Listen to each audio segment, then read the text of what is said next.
Hi, this is Rabbi Zach Pleasant, and you are listening to You've Always Belonged Here, Temple Israel of Westport's new podcast. Each week, we will share moments from the Bima given by our clergy team or conversations with members of our staff or community.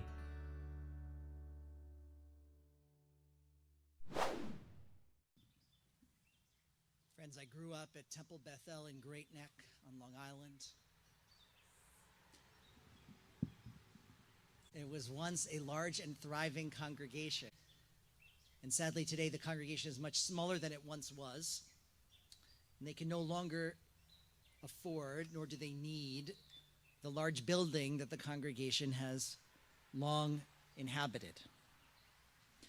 And so they've made the difficult decision to sell the building, including the monumental modernist sanctuary that I grew up praying in. My earliest associations with worship are there in that sanctuary. And it makes me sad that this will no longer be a place filled with Jewish prayer as we know it. And that's a loss. And yet, being out here reminds me that the original forms of Jewish worship were not bounded by any walls or any ceiling. They did not need windows to see outside because they were outside. Abraham, Isaac, and Jacob encountered God outdoors. If you read the early chapters of Genesis, they encounter God at a tree, at the side of a road, at the village well, at a riverbank. Moses encountered God at the burning bush, not at a burning fireplace. And we, the Jewish people, first came to know God at the foot of Mount Sinai, out there in the desert, the expanse. When we built the first and then later the second temple in Jerusalem, we would sacrifice to God out of doors, in the open.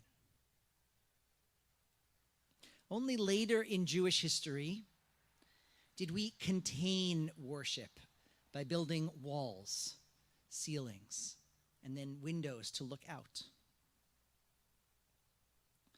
In fact, those throughout history, in almost every religious tradition, who have been most attuned to God, have always understood the rich potential that nature provides us to help us understand and experience God. For example, St. Francis of Assisi, who was known in Catholic tradition as one who communed with nature, wrote, "Throughout the entire creation, the wisdom of God shines forth like a mirror containing the beauty of all forms and lights, and like a book in which are written the deepest secrets of God." And Rabbi Abraham Joshua Heschel wrote about 50 years ago, "The beginning of our happiness lies in the understanding that life without wonder is not worth living. Wonder is the chief characteristic of the religious person's attitude toward history and nature. Our goal should be to live life in radical amazement, to get up in the morning and look at the world in a way that takes nothing for granted. Everything is phenomenal. Everything is incredible. Never treat life casually. To be spiritual is to be amazed."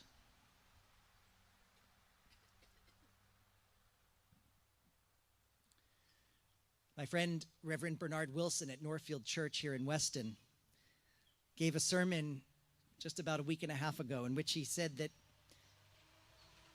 just as the breeze is unseen, yet causes trees to sway and leaves to flutter, so too God, though unseen, moves the human heart and strengthens the human will.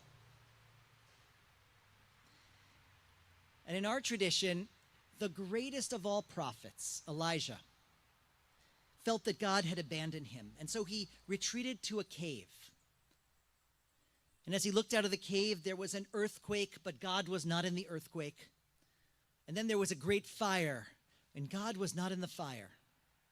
And then there was a hurricane. Neither was God in the hurricane. But then Elijah was able to hear a small, quiet voice.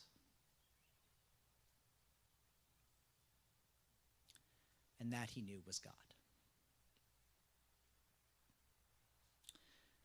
Just as for Elijah, God does not appear for us in the great forces of nature, but in the presence of the wonders of nature.